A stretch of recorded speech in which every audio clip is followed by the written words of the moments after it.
You are listening to PR Radio Station of America. In the summer of 1983, Los Angeles was already a city under strain, with crime rates high and communities uneasy. When the body of Roberta Weidermeyer was discovered, it sent shockwaves through the community. She had been sexually assaulted and killed with a single gunshot wound to the head. Police moved quickly, under pressure to find a suspect. Within days, their focus turned to a young black man named Maurice Hastings, who lived in the Inglewood area. Hastings, only 29 years old at the time, was brought in for questioning. He insisted he had nothing to do with the crime, but the system around him was already closing in. Prosecutors leaned on circumstantial evidence and shaky testimony from individuals who claimed to place him near the scene. The physical evidence that could have proven otherwise, a sexual assault kit, was collected but never tested.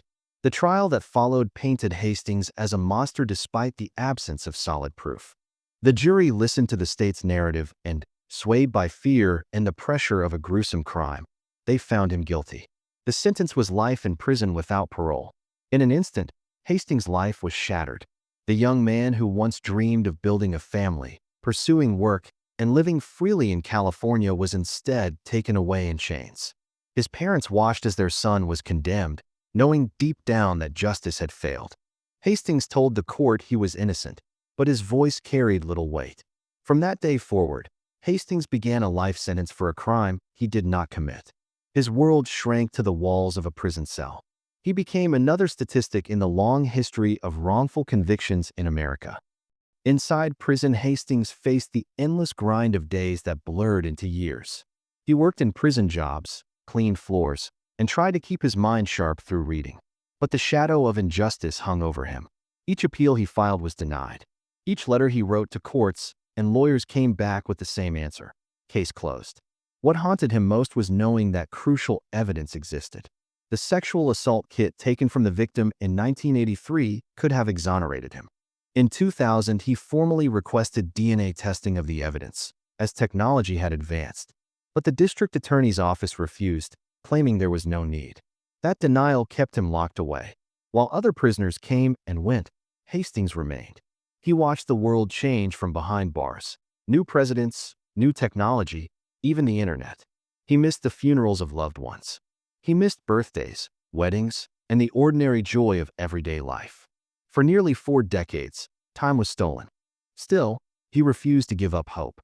Hastings prayed regularly, clung to his faith, and told anyone who would listen that one day the truth would come out. He never confessed, never signed statements of guilt to shorten his sentence, never gave in to despair. Those who met him inside prison often spoke of his calm strength. He was known as a man who carried himself with dignity despite his circumstances. For Hastings, survival meant believing that someday justice would arrive, even if it took a lifetime. In 2021, nearly 40 years after his conviction, Hastings submitted a claim of innocence to the Los Angeles District Attorney's Conviction Integrity Unit. This special unit reviewed old cases where errors or misconduct might have occurred. For the first time, prosecutors agreed to DNA testing on the evidence long ignored. When the results came back, they were unmistakable. The semen found in the victim did not belong to Hastings. The DNA profile pointed instead to a man named Kenneth Packnett, a violent offender already serving a sentence for another crime involving kidnapping and sexual assault. The similarities between Packnett's crime and Weidermeyer's murder were chilling. Both victims were attacked, placed in vehicles, and subjected to violence. Back in 1983, police had even arrested Packnett weeks after Weidermeyer's death for unrelated charges, finding jewelry and belongings that matched hers. Yet he was never investigated further. For Hastings, the DNA results were both vindication and heartbreak. On one hand, science had finally cleared his name. On the other hand, it revealed how easily his life could have been spared decades of suffering if authorities had done their job. In 2022, Hastings walked into a courtroom where a judge formally vacated his conviction. At 69 years old, he was declared innocent and released. The man who had entered prison in his 20s now stepped into a world utterly transformed. Hastings' first steps as a free man were filled with mixed emotions. He was relieved to breathe fresh air without walls around him, but overwhelmed by the enormity of what he had lost. His parents had died while he was in prison. Friends had passed on. He was free but decades behind in life. He addressed reporters, speaking softly yet firmly about his ordeal. "No amount of money could ever restore the 38 years of my life that were stolen," he said. His words resonated across the nation as a reminder of the deep scars wrongful convictions leave behind. Instead of bitterness, Hastings chose gratitude. He reconnected with community members, joined his local church, and began rebuilding a life that had been interrupted. He shared his story not as a cry of anger, but as a lesson about perseverance and faith. Family members who had supported him from the outside embraced him, marveling at his strength. Hastings attended family gatherings, met younger relatives who had grown up hearing about Uncle Maurice behind bars, and tried to catch up on decades of missed connections. Though his freedom was a victory, Hastings knew that healing would take time. He had lived nearly 40 years as an innocent man in a system that ignored his pleas. Now, he was determined to use his story to shed light on injustice and to inspire reform.